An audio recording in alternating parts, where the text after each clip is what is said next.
Ako po si Marites Ilagan sa Admin Department. Ngayon, nasa 17 years going to 18 years sa company ito.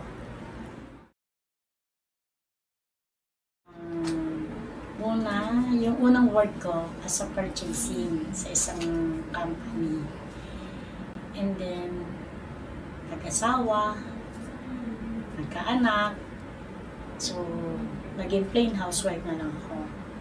One day, tumawag si Cheryl Padua. Tumawag sa akin, sabi niya, "Tita, gusto mo mag-work?" Sabi ko, "Syempre gusto." Sabi ko, "Ganun." "O sige, punta ka dito sa office, mag-apply ka." Pumunta ako na hindi alam ng asawa ko. Tsaka ko lang sinabi sa asawa ko na mag-start na ako mag-work. Nagulat yung asawa ko, sabi niya, kaya mo ba? Dapat kong kayanin, sabi ko. Kasi laking tulong to sa atin. 4 ang kids natin, tapos ikaw lang nag-work. Sabi ko, gano'n. Sabi ko, bahala. Sabi niya namin sa akin. Sabay ba tayo papasok? So, ang nangyari, siya na yung sumasabay sa mga bata pagdating sa school bago siya pumasok. So, una akong maalis. Pero naka-prepare na yung mga pagkain tsaka gamit nila sa school. So, pagpasok ko ng office, yun na, siyempre excited na ako. Una ko na-meet sila Sir Chardy, sila Sir Jack, IT department. So, masaya. Iba-ibang tao na nakikilala ko. Marami ako natutunan sa pagpasok ko dito sa company.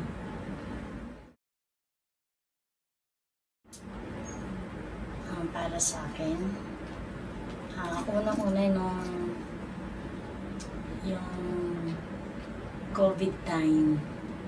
Kasi nung COVID time, pinauwi kami ni Sir Ramon sa kanya-kanyang bahay. And then, may mga staff na naiwan dito.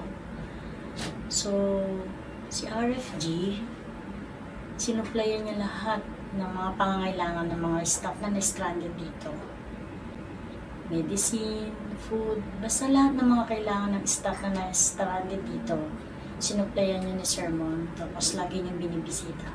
Kinakamusta. Kami naman ng mga nakauwi sa bahay, tuloy yung sweldo. In God's glory, hindi niya pinabayaan yung company. And then, yung pag-attend ng mga MMA, doon sa pag-attend namin ng MMA, lalo na ako, nakakarinig ako ng mga salita ng Diyos.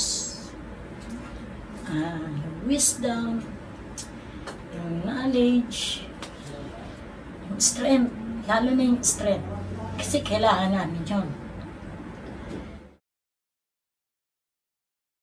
Sa empowerment naman, hindi kami ako bilang babae, hindi naman ako nakaranas ng discrimination. Sa company ito, pantay-pantay naman ang tingin ni RFG. And then yung COVID time na yun,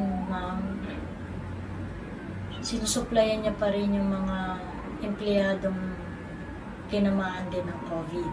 Sinusuplayan niya yun ng gamot. Lahat binibigay ni RFG.